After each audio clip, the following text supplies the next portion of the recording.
Indonesia muhasabah itu sudah jadi perilaku ya, karena dulu orang tua saya, guru-guru saya kalau ngandani itu, bayangkan kalau kamu jadi dia ya. Jadi misalnya kita mentang-mentang atasan, otoriter sama bawahan, bayangkan kalau kamu jadi yang bawahan itu kayak apa. Laukun tamakanah, kalau orang Arab bilang, bayangkan kalau kamu di posisi dia.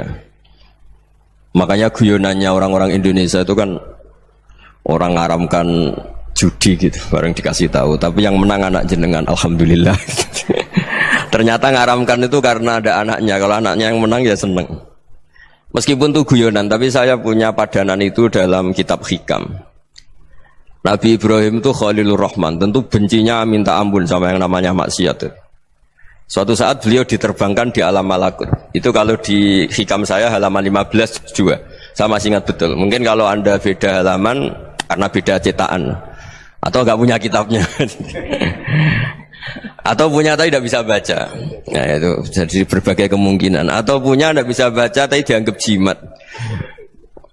Atau digo pencitraan. Banyak itu kaji-kaji tidak bisa baca kitab tapi di ruang tamunya kitabnya besar-besar. Pencitraan itu, tapi ya bagus lah, nggak apa-apa untuk syiar.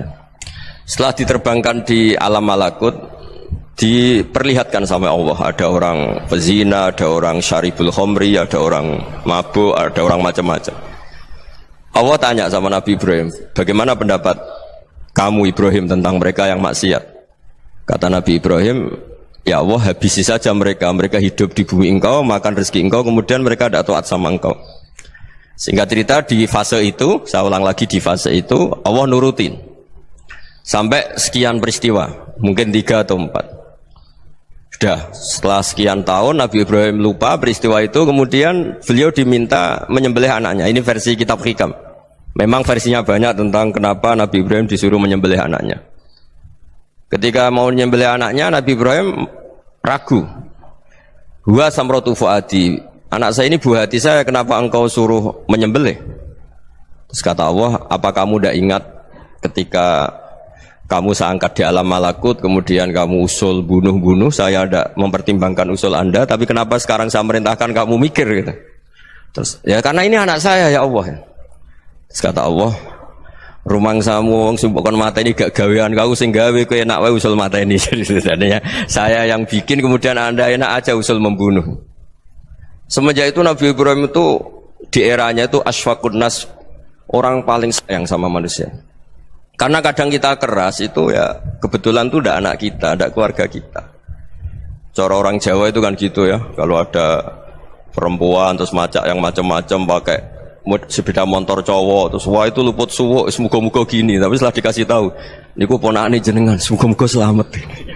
Jadi jangan-jangan kemarin ahli ma'asi itu kebetulan itu tidak keluarga kita. Kalau keluarga kita yang pernah salah pada kita, semangat kita mintakan maaf.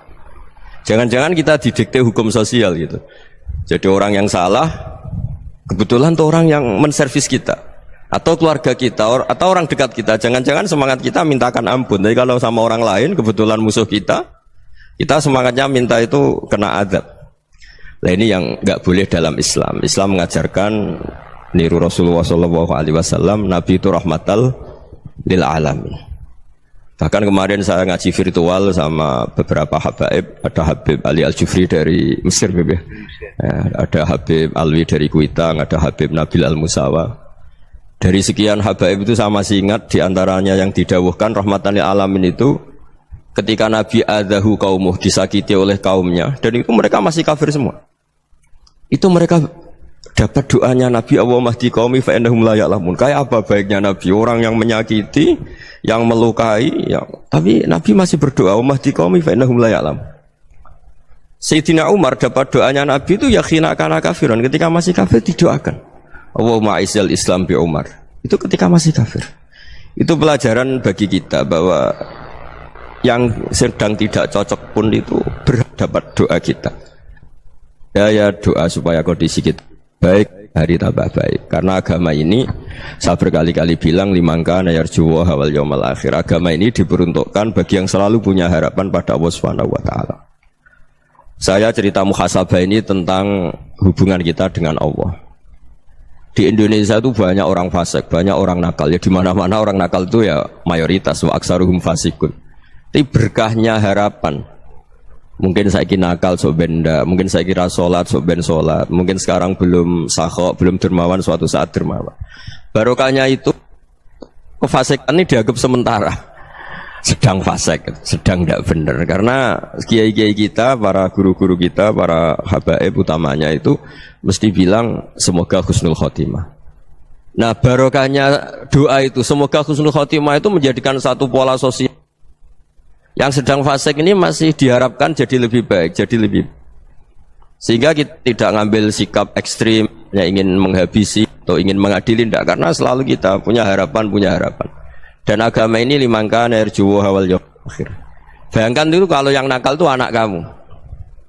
Pasti kamu nggak ingin kan langsung dapat azab, dapat apa. Padahal kita semua jadi tokoh ini abul kulli, bapak dari semuanya.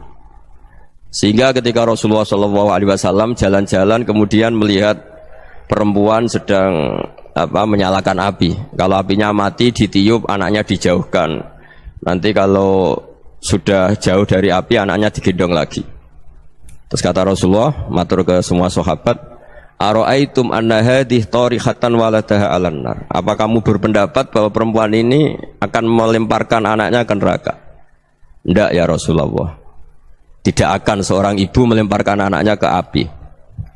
Terus kata Rasulullah, Allahu arhamu min hadih biwaladiha. Allah lebih rahman, lebih rahim dibanding orang tua ini kepada anaknya. Ini yang harus kita kenalkan terus, kita kampanyakan terus supaya orang hubungannya dengan Allah itu nyaman, asik. Sehingga dengan demikian selalu ada harapan bahwa yang sedang nakal ini suatu saat tobat. Kita tidak boleh menghukumi pasti begini, pasti gini, itu tidak wilayah kita. Itu juga yang dicontohkan Rasulullah SAW. Secara lahir Nabi itu nggak berkenan sama Wahsy, karena Wahsy itu salahnya salah fatal karena membunuh ahabban nasi ila Rasulillah, yaitu membunuh Sayyid Hamzah. Jadi ketika Wahsy tobat, Nabi itu nerima tobatnya. Dan ketika beliau dengan basariyahnya agak siap ketemu Wahsy karena harus ingat Sayyid Hamzah, basariyahnya diturutin. Oke, kamu iman, saya turutin, tapi jangan sering ketemu saya. Karena kalau ketemu kamu, saya masih ingat sama paman saya, Sayyid Hamzah. Kita bisa ngelola seperti itu. Kita tidak cocok sama orang, bagaimanapun mereka umat Rasulullah SAW, kita tetap mencintai mereka. Misalnya kalau beda agama, mereka sama-sama orang Indonesia, kita mencintai mereka atas nama warga Indonesia.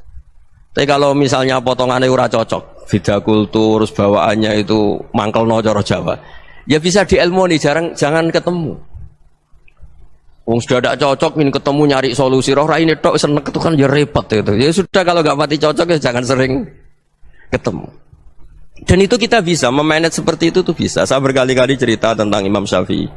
Kalau dikasih tahu ya Imam Abu Abdillah, panggilannya Imam Syafi'i, tetangga anda ini ternyata banyak yang nggak senang anda. Jawabnya beliau senang. Ya bagus kalau nggak senang saya, ndak utang saya katanya. Jadi gara-gara saman seneng aku ngatur aku ini kan. Dan mungkin saman rasa seneng kan ya enak. Jadi hidup itu dianggap happy. Kalau seneng ya teman silaturahim, kalau nggak seneng ya nggak bakal utang gitu. Baru kaya seneng itu nggak ganggu. Gitu. Jadi dulu itu orang bisa ngelola seneng ndak seneng itu bisa. Karena ada kearifan hubungan dengan Allah Subhanahu wa ta'ala. Hidupnya selesai karena masyghul bi dzikrillah, mereka sibuk dengan Allah. Makanya kata ulama-ulama tasawuf, kamu jangan melihat manusia perilakunya, tapi kamu juga harus ingat yang gerakkan semua itu Allah Subhanahu wa ta'ala. Dengan demikian kita farah, kita senang. Makanya Nabi kalau ngutus Anas bin Malik kemudian nggak kesampaian yang diinginkan karena Anas main, ketika garwa-garwani Nabi agak tersinggung, Nabi andai karena Allah menghendaki yang saya inginkan kesampaian, pasti itu kesampaian. Jadi dianggap kegagalan Anas gak manggil yang dituju Nabi itu ya kersane Allah, ya enteng saja. Sayyidina Ali lebih parah lagi yang dialamin. Itu dalam-dalam beliau kalau dipanggil itu gak cepat-cepat ke sana. Ketika ditanya, kenapa kamu tak panggil gak cepat ke saya? Amin tu ukubatak. Karena aku tahu kau orang baik. Orang baik itu pemaaf. Jadi makanya orang-orang soleh dulu itu bodoh itu. Makanya sekarang kalau ada orang bodoh itu mesti bidik orang soleh. Kalau orang-orang soleh itu kakean husnudzon lagi sering dibodohin. Abdul bin Umar itu masyhur itu. Kalau ada budaknya sering sholat, sergap sholat itu dimerdekakan. Akhirnya nggak sholat pun pura-pura sholat. Akhirnya juga dimerdekakan. Ketika ditanya kenapa engkau merdekakan, padahal mereka sholatnya menipu engkau, kata pembisik-pembisik itu. Man khoda'ana lillah in khoda'na lah. Dia nipu atas nama Allah, berarti saat tertipu juga atas nama Allah, enggak masalah dong, semuanya demi Allah Subhanahu wa ta'ala. Jadi ketika kita ketemu mensifati Allah Ta'ala itu ghafir, Allah pemaaf. Jangan kamu enggak fair untuk diri kamu nyifati Allah ghafir, pada orang lain Allah kamu sifati syadidul iqab. Jadi Allah kamu atur, kayak MC tadi ngatur saya. Jadi Allah itu apa? Kalau pada saya ghafir, kalau pada musuh saya syadidul iqab. Itu tidak fair. Kalau Anda punya harapan kepada Allah karena Allah Rahman Rahim, Allah ghafir, sebenarnya Allah pada musuh kita ya bisa saja Allah ghafir, bisa saja Allah Rahman Rahim. Sehingga kita melihat orang lain yang kita tidak cocok itu ya enteng saja. Itu min ummati Rasulillah sing tanaluhu syafa'atuh, tanaluhu sa'atu rahmati, tanaluhu fair. Jangan dengan kita kayak mesti dapat rahmat, jangan orang lain kayak Allah pasti syadidul iqab. Itu tidak boleh. Sehingga ketika ada orang Badui, singkat cerita orang Badui ini kencing di masjid, semua sahabat membentak dia. Yang enggak bentak hanya Nabi tok. Saking mangkalnya orang ini karena semua sahabat bentak kecuali Nabi. Setelah dibenarin Nabi, terus Nabi nyuruh sabbu ali dhanuban min ma'in. Setelah disucikan masjid itu, dia berdoa keras sekali. Allahumma arhamni wa Muhammadan wa la tarham ma'ana ahadan. Ya Allah, yang berhak dapat rahmatmu hanya saya dan Nabi Muhammad, yang lainnya jangan. Karena yang lainnya tuh jengkelin, gitu aja saya salah dimarah-marahin gitu. Jadi kalau kamu doa terbatas ya kayak orang Bedui ini, kayak orang Arabi. Apa kata Nabi? Laqad tahajjarta wasi'an. Allah yang rahmatnya luas menjadi kamu sempitkan. Karena kamu mau atur Allah hanya Rahman pada Indonesian Power, pada NU, pada kita, yang orang lain nggak perlu dapat. Itu kan kasihan Islam, karena Islam terus gak dimiliki semua orang. Allah gak dimiliki semua orang, Rasulullah gak dimiliki semua orang, karena di NU, di ormas tertentu, di gak boleh seperti itu. Gak boleh takhasyar tawasian, kata Nabi, gak boleh mempersempit zat yang rahmatnya itu luas. Ini semoga etika ini kita pakai di Indonesia. Yang sedang fase kita harapkan lebih baik. Yang sedang gak dapat hidayah kita doakan dapat apa? Hidayah. Masyhur kan, makanya tadi saya mohon sama Habib Ali supaya Habib Ahmad supaya tetap mahalul qiyam, tabaruk sama Habib Ali. Di antara doa-doa di Simtuduror masyhur itu antuqa bilal mudhniba minnah bil ghufran wal musi'ah bil ihsan. Jadi harapannya para habaib, para orang-orang baik dulu ya, semoga yang dosa itu dimaafkan, yang sedang salah dibuka, bikin lebih baik. Nabi itu tugasnya juga gitu. Wastaghfir li dzambika walil mu'minina wal mu'minat. Nabi itu tugasnya juga memintakan ampun yang sedang salah. Nah, ini cobalah jadi etika kita, muhasabah kita. Jadi muhasabah itu cara berpikir kita set, kita pikir ulang. Ternyata semangatnya seorang nabi itu wastaghfir li dzambika walil mu'minun. Semangatnya itu memintakan ampun. Orang ahli tafsir tahu semua kalau Nabi itu tidak mungkin dosa. Jadi itu khitabun Nabi wa urida bihi ummatu, itu khitab Nabi, tapi yang dimaksud itu umatnya, karena Nabi tidak akan mengalami dzambun, tidak akan mengalami dosa. Sekarang enggak, kadang-kadang kita ini kalau orang lain salah itu semangat. Kalau di perusahaan ada teman salah, apalagi miran salah itu seneng, barokahnya salah bisa ganti kan gitu. Jadi kalau mungkin di dunia tokoh juga gitu, barokahnya ada tokoh salah, kita yang jadi populer sendiri, tidak boleh seperti itu. Kita harus salimus sodri di jami'il muslimin. Jadi ini harus dilatih. Saya tadi matur sama Habib Ahmad, latihan kita jadi hidup. Nabi itu kalau resep jadi wali itu kata Nabi gampang. Kata Nabi, kalau kamu ingin disenangin Allah, ya sudah. Kalau kamu asbahta wa amseta gini-gini, perasaan kamu, kata Nabi, jangan punya perasaan ghil sama orang muslimin. Itu sudah wadzalika min sunnati. Makanya Nabi ngendikan la yablughni ahadun an ahadin syai'an. Ada yang baca la yuballighni ahadun an ahadin syai'an. Seseorang jangan melaporkan ke saya tentang salahnya yang lain. Fa inni akhruju ilaikum wa ana salimus sadri. Karena saya ingin ketemu sampean semua dalam keadaan salimus sadri, tidak punya perasaan apa-apa. Karena kalau nurutin membisik, nurutin informasi itu ya repot, karena orang pasti sepihak. Ada kiai yang top, datang ke kampung-kampung ning desa-desa. Kata yang seneng itu punya akhlak. Wah itu bagus orang besar datang ke kampung-kampung. Kata yang nggak seneng, wah itu jobnya kiai kecil kok diambil, itu kan ya kasihan itu kan sudut pandang. Makanya saya sering bilang, akal kita ini cukup untuk mentasdik Rasulullah Shallallahu Alaihi Wasallam. Meskipun perasaan kita kadang orang Jawa itu beda. Saya berkali-kali bilang sama peneliti dari Jogja, kenapa sih Gus para nabi itu kok poligami istrinya banyak? Nabi Dawud katanya itu berapa itu. Nabi Sulaiman malah jumlahnya agak terbatasin. Nabi Muhammad itu paling sedikit. Saya tanya gini, perempuan itu orang lemah, jadi kalau nolong orang satu gimana baik, kalau nolong orang dua ya lebih baik, ya sudah kira-kira seperti itu. Paling tidak akal kita masih tahu kalau orang baik itu kan mesti baik, nolong orang satu baik, nolong orang dua ya lebih baik, nolong orang tiga lebih baik. Tapi kalau kamu orang nggak baik, satu saja kamu terlantarin, kamu miskinkan, kamu ya tinggal diukur kan. Kalau orang baik nambah baik, tapi kalau orang buruk tambah buruk. Nah itu akal kita bisa menganalisis kenapa sih nikah itu ada yang poligami, ada yang tidak. Sudah ukur saja diri kamu. Misalnya kayak saya elek keriting, rabi terus, memperbanyak wong elek, orang perilaku netok, raine dadi elek kabeh. Gitu. Tapi nak kowe ku ganteng, alim, ganteng, sugih, anake ganteng-ganteng, berhubung kowe saleh ahli swarga kabeh, mertua yo bangga karena karir kamu meyakinkan. Ini mertua kamu aja gak bangga mau nambah.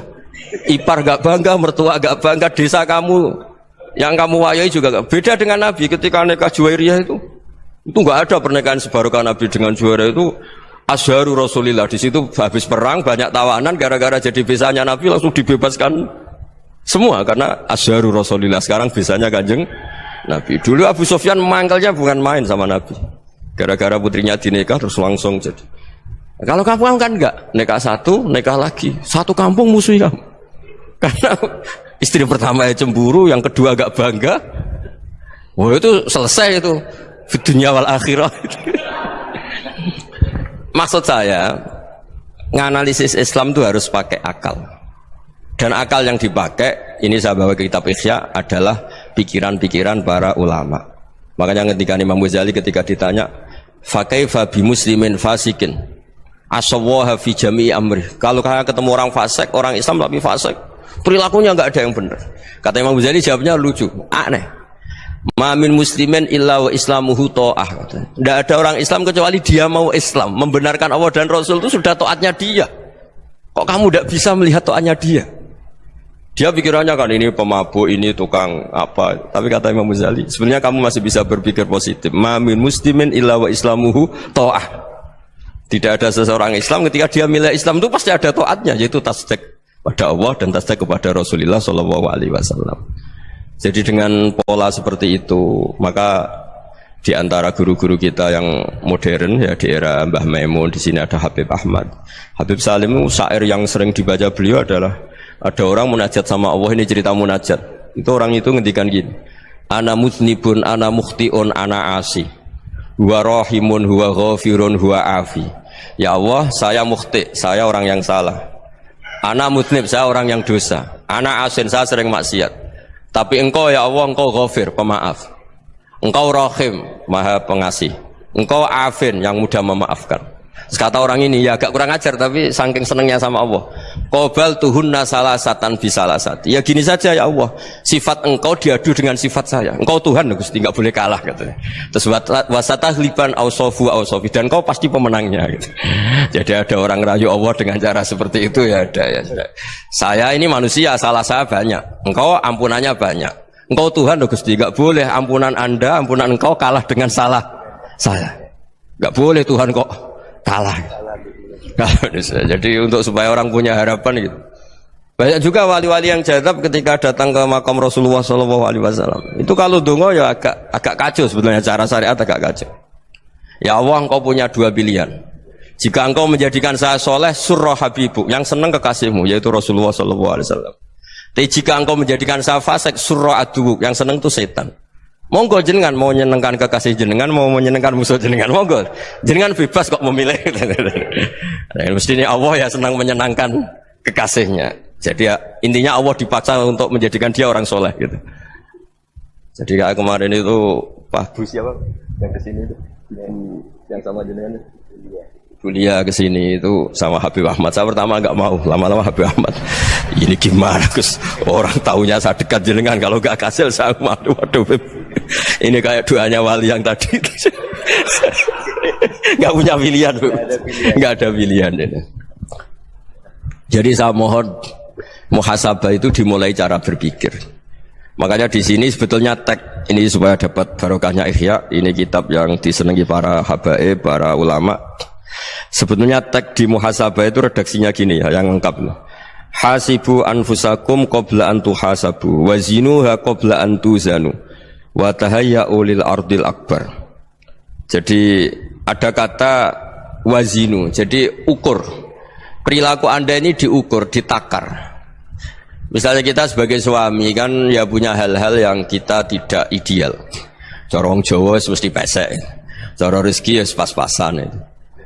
Dan kita juga kalau makanya enggak boleh tanya istri begini, apa saat cinta pertama Anda? Pasti Anda kecewa. Orang jadi istri hanya korban terakhir gitu. Sudah. Karena orang kalau ngelamar kemana-mana gak jadi, yang jadi istri itu pasti korban terakhir gitu. Jarang istri pilihan pertama, jarang. Ayo semua yang nikah. Rata-rata itu pilihan Anda pertama Pak, dari sekian ditolak di mana-mana terus. Ya perempuan terakhir. Kamu juga korban terakhir gitu. Itu wali-wali dulu kalau ngandani kita itu sederhana. Antal ini masyhur diceritakan Habib Zain bin Semit dalam kitab Al-Manhajus Sawi. Antalam tajid min nafsika kullama turid. Fa kaifa turidu min ghairika kullama turid. Kamu yang ingin ideal saja kamu tidak menemukan pada diri kamu untuk menjadi ideal. Kamu kan ingin ganteng, ingin punya uang banyak, ingin perilaku Anda sempurna. Anda saja yang punya keinginan tidak bisa mewujudkan keinginan Anda sendiri. Fakaifa turidu min ghairika ma turid. Jadi antalam tajid min nafsika kullama turid. Fakaifa turidu min ghairika kullama turid.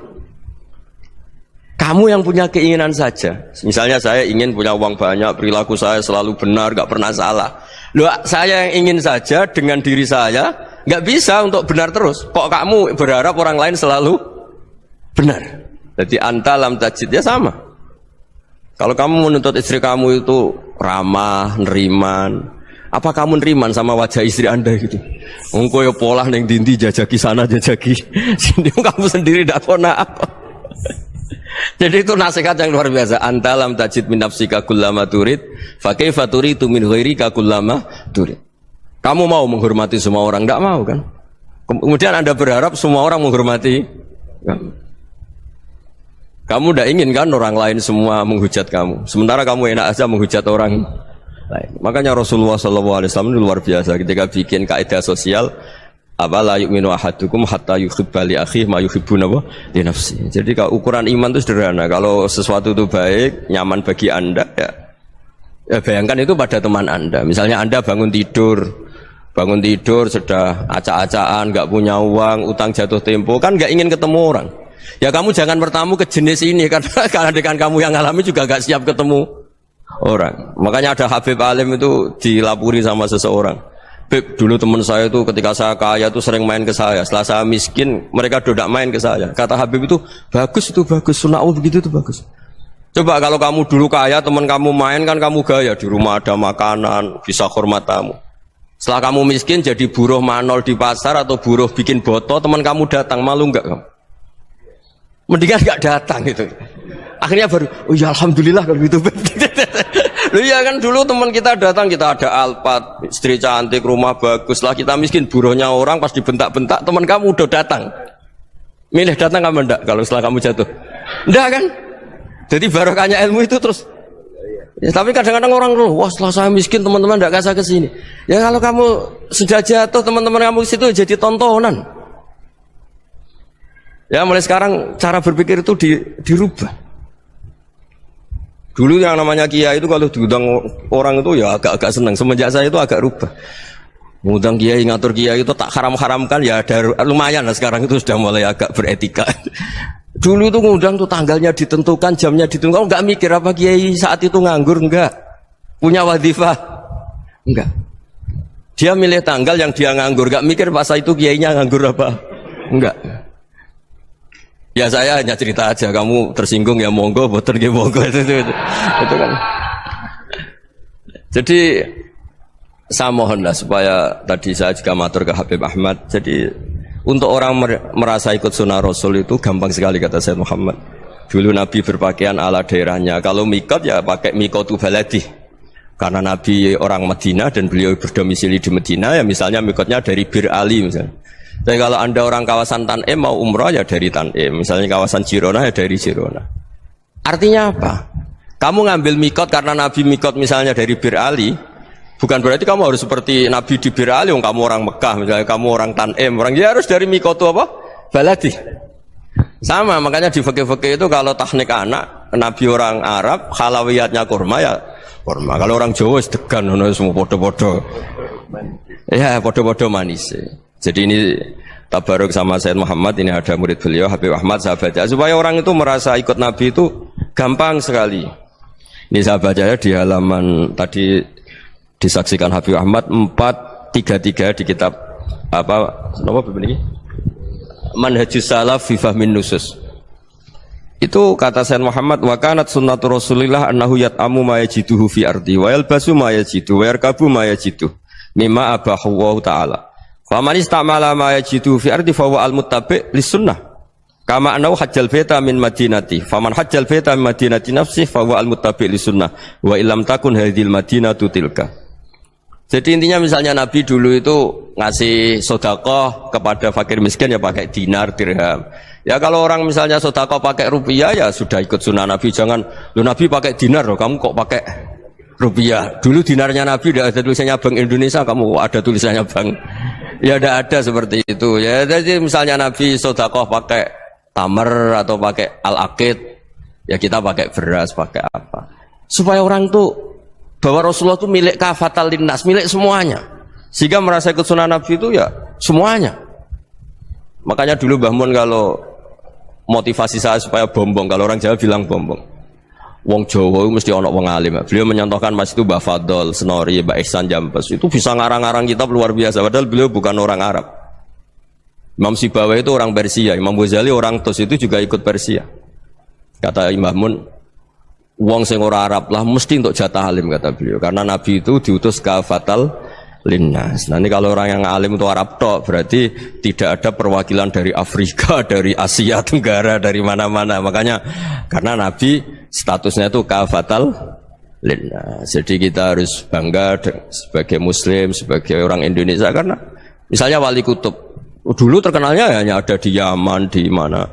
Ternyata pernah ada juga di Indonesia, dan seperti Habib Abu Bakar Segaf Gresik. Jadi ya artinya kan tetap orang Indonesia, meskipun beliau zuriyah Rasul kan ya sudah orang apa? Orang Indonesia. Zuriyahnya Habib Ali Simtuduror sekarang di Solo. Jadi Indonesia juga dapat alawin banyak, dari Sadatin al-Alawin juga banyak. Jadi saya mohon barokahnya ngaji seperti ini. Melihat orang lain tuh gampang, bayangkan tuh kalau anak kamu. Makanya Nabi, nanti kalau nggak percaya lihat di Hikam nomor 15 di kitab saya itu. Di situ dijelaskan oleh Hikam, jangan-jangan semangat Anda pada orang yang maksiat, pada orang yang keliru supaya dihukum itu karena kebetulan itu udah anak Anda, itu udah keluarga Anda. Coba kalau itu keluarga Anda. Makanya kalau saya guyonan di Jogja itu, ada pembantu mecahkan piring terus dimarahi majikannya, saya mesti guyon gitu, pasti itu pembantunya tidak cantik. Kok bisa Gus? Andai kan cantik dan kamu senang mecahno piring satu, piring 1000 ora iso ngamuk kowe. Ternyata ngamuknya itu karena mecahkan piring apa karena plus tidak cantik? Coba jawab para lelaki ini. Kamu marah sama orang maksiat tuh karena maksiat, karena plus itu udah anak Anda. Bayangkan kalau itu anak Anda. Itu hebatnya Rasulullah SAW, karena kita yang salah pun kadung umatnya, Nabi tetap ngasih fasilitas syafaati li ahlil kabair min ummati. Kayak apa baiknya Nabi? Nggak ikut maksiat tapi ikut fasilitasi ngasih syafaat. Loh kalau li ahlil ibadah kan wajar, Nabi ketika ini syafaati li ahlil kabair min ummati.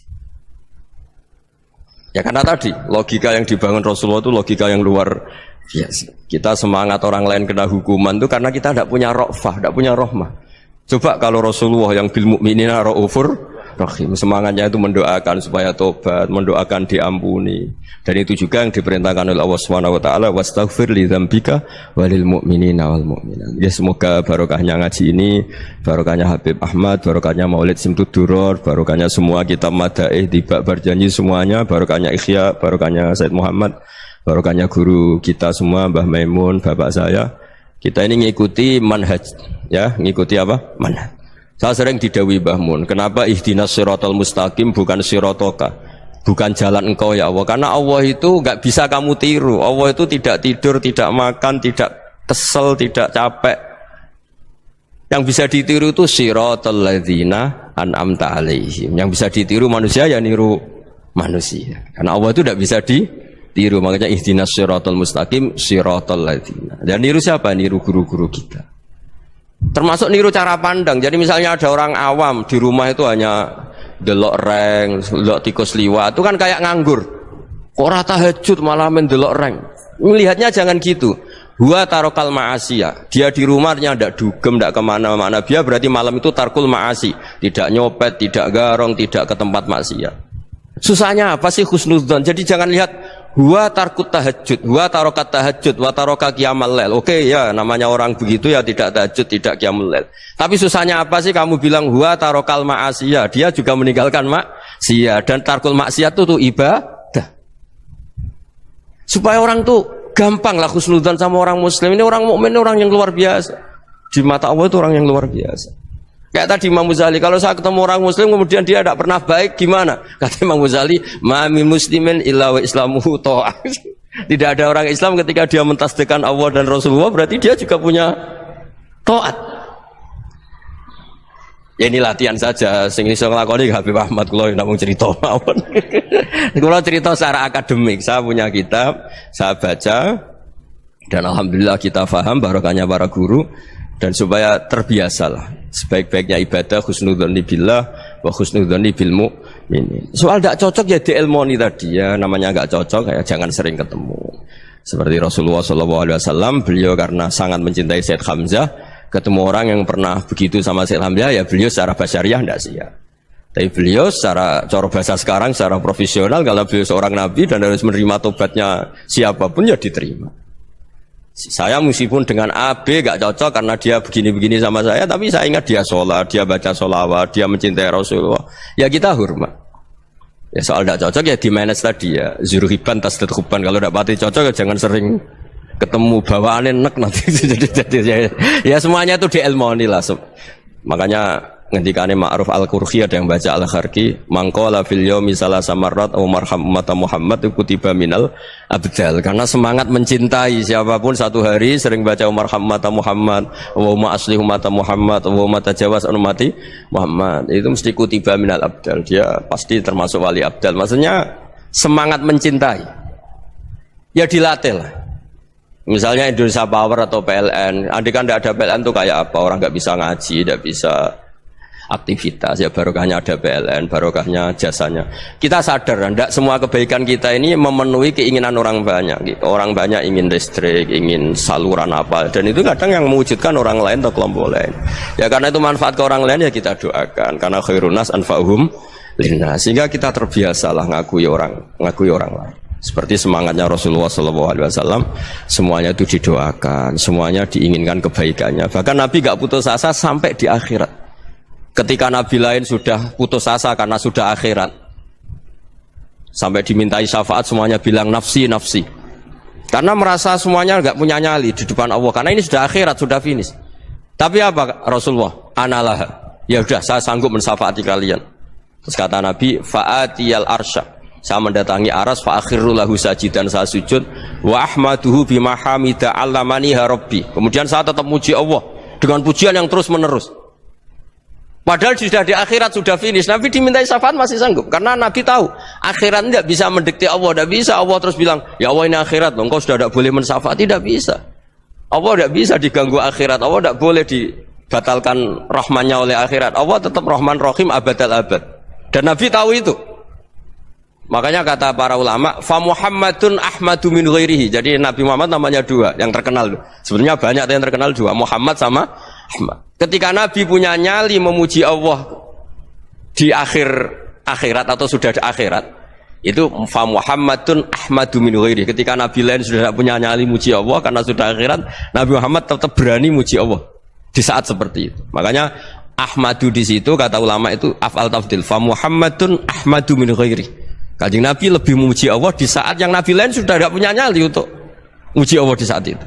Makanya kata Nabi, fa'akhiru lahu sajidan wa ahmadhu bimahamida allamaniha rabbi.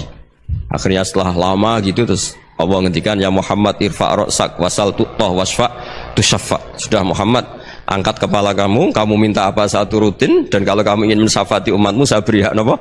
syafaat.